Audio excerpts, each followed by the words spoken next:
देखिए next question है question number 17। AP 3, 8, 13 ... 253 में अंतिम से 20वां पद ज्ञात करिए।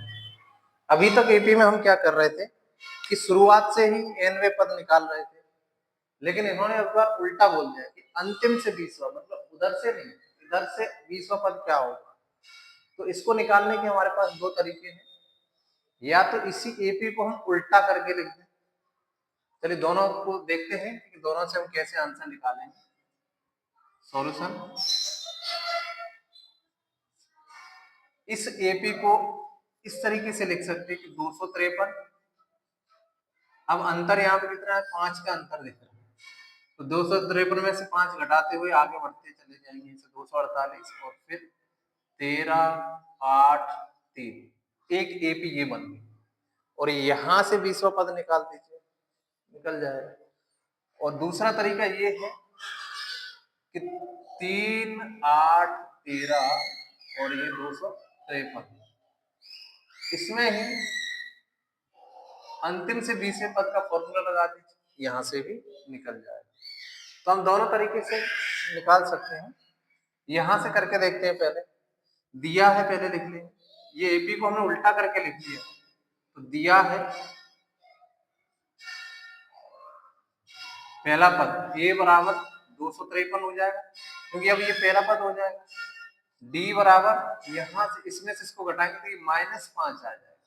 वैसे कितना है, 5 है, लेकिन उल्टा करके लिखा तो डी बराबर -5। और ये आखिरी पद, इसको हम एनवा पद कह सकते हैं। एन बराबर कितना है, 3। ये आखिरी पद दिया है, तो ये कह रहा है कि इसका 20वां पद निकालिए। 20वां मतलब A20 का मान बताना, A20, तब इसका 20वां पद, तब इसका 20वां पद। 20वां पद मतलब A20 बराबर क्या होगा, A + 19 डी। ए और डी के मान यहाँ रख दीजिए, तो ए का मान ये रहा, डी का मान ये कर देंगे। ए का मान कितना, 253 + 19 गुणा डी का मान कितना है, -5। तो 253 -19 95, इसको घटाएंगे, 13 में से 5 गया 8, 15 में से 10 गया 0, 15 में से 10 गया 5, सॉरी ये गलत लिखा है, 5 और ये 158, 158 95 जोड़ेंगे तो ये अपना 20वां पद कितना आया, 158। इसको उल्टा करके लिखा तो ये आया। अगर हम उल्टा करके ना लिखें तो क्या कर सकते हैं, तो भी यहाँ देखो लिख लेंगे। दिया है पहला पद क्या है, दिया है पहला पद ए बराबर 3 और डी बराबर 5, और आखिरी पद को हम लास्ट टर्म बोलते हैं, तो एल भी लिख सकते हैं या ए एन भी लिख सकते हैं। ए एन बराबर एन और बराबर 253। अब अंतिम से 20वें पद के लिए फॉर्मूला ये होता है, अंतिम से 20वां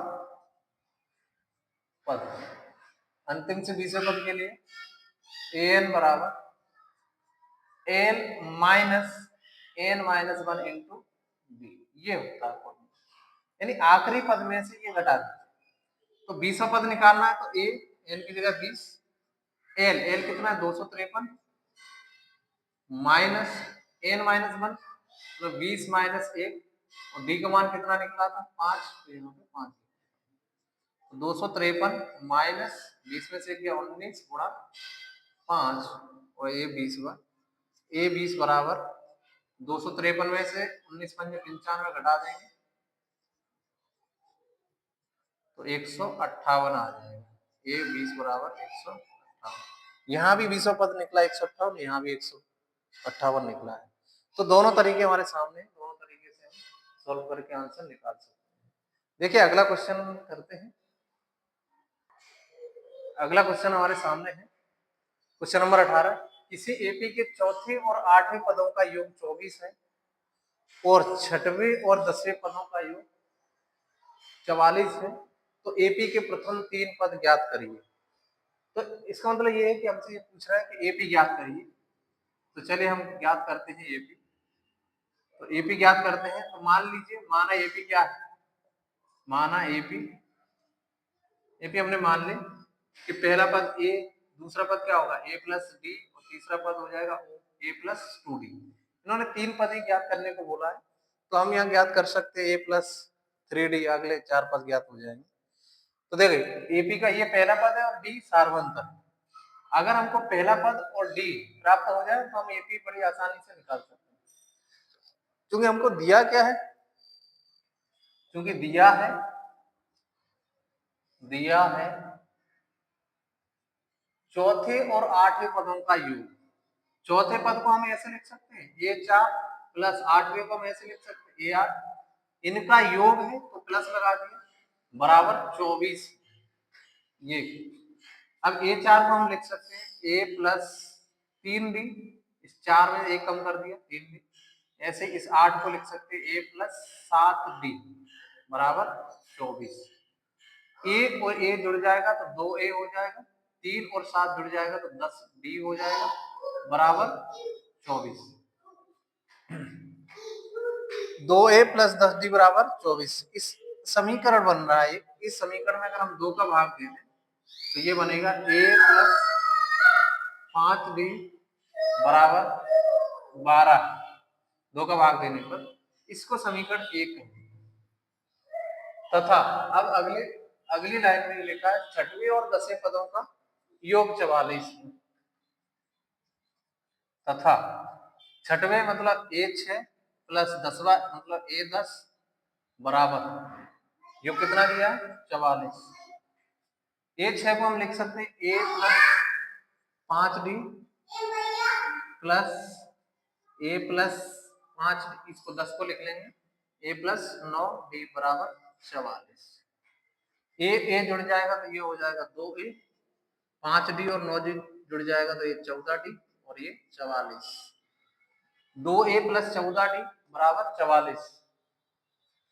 इसको इधर लिख लेते हैं, 2 का इसमें भाग दे देंगे तो ये बन जाएगा a प्लस 7d बराबर 22, a प्लस 7d बराबर 22। इसको समीकरण नंबर 2 कहेंगे।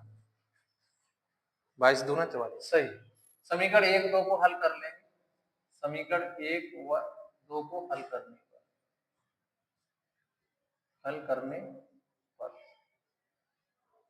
समीकरण 1 और 2 है क्या हमारे पास, लिख लेते हैं।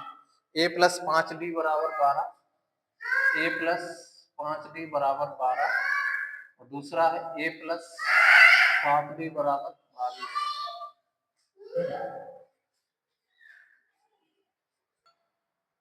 a प्लस 7d बराबर 22। इस समीकरण को बड़े आसानी से हम हल कर सकते हैं। यहाँ ये इसमें से इसको घटा देंगे तो ये माइनस, ये प्लस का माइनस और ये माइनस, ए से तो ए कट जाएगा, 5d में से 7d घटा दो तो ये बचेगा माइनस 2d बराबर 12 में से 22 घटाओ तो माइनस का 10 बचेगा, तो d बराबर ये 10 बटे में 2, माइनस से माइनस काट दिए तो d बराबर हमको प्राप्त हुआ 5। d का मान 5 प्राप्त हो गया। अब इस d का मान समीकरण 1 या 2 में कहीं भी रख सकते हैं। समीकरण 1 ये रहा, समीकरण 2 ये रहा, तो d के मान को समीकरण 1 में रख दिया। चलिए समीकरण 1 से, क्योंकि समीकरण 1 क्या था, a प्लस 5d बराबर 12 है, तो a प्लस 5, d का मान निकला है 5 बराबर 12, तो 5 का 5 में गुणा करेंगे तो a प्लस 25 बराबर 12। इस 25 को इधर ले आएंगे तो ये बन जाएगा a प्लस 25 बराबर 12, ये हमारा समीकरण है। इस 25 को उधर ले गए तो a बराबर 12 माइनस 25, तो a बराबर कितना आएगा माइनस 13। 25 में 12 घटा दिया तो 13 बचेगा, माइनस का 13 बचेगा, मतलब a का मान हमें प्राप्त हुआ 13। अब इन्होंने कहा एपी ज्ञात करी, एपी के प्रथम 3 पद ज्ञात करी, तो चूंकि 3 पद क्या है ए प्लस डी और a प्लस 2d, तो हमारे पास a और d है, इसमें रख देंगे। तब एपी के प्रथम 3 पद, तब एपी के प्रथम 3 पद, एपी के प्रथम 3 पद क्या होंगे, एक a होगा, a प्लस डी होगा और a प्लस 2d होगा। क्योंकि ए का मान कितना है -13, तो पहला पद तो -13 हो जाएगा।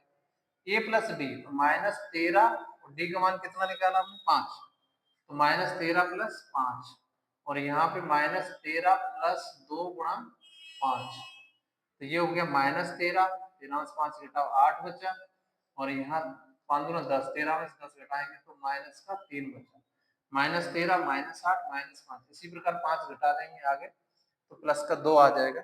तो एपी के प्रथम तीन पद हमारे सामने आ गए हैं, ये हमारा आंसर है -13 -8 और -3। ओके।